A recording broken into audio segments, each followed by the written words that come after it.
sa Tiyakin. Kabilang daw yan ang pangmatagalang solusyon dahil pagpapaganda ng EDSA bus carousel. The reason why they are going to the capital for travel time is under the Okay guys, may sisikrit tayo dito guys. Kaya aakyat na tayo.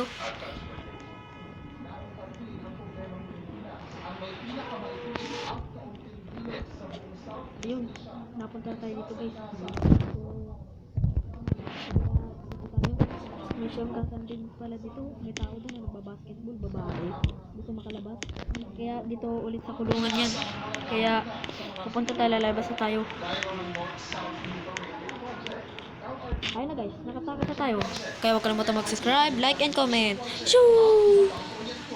We have 5 ongoing construction railway projects, 3 pre-construction projects, and 13 project development stage projects. The Metro Manila Subway, counted as the country's most ambitious infrastructure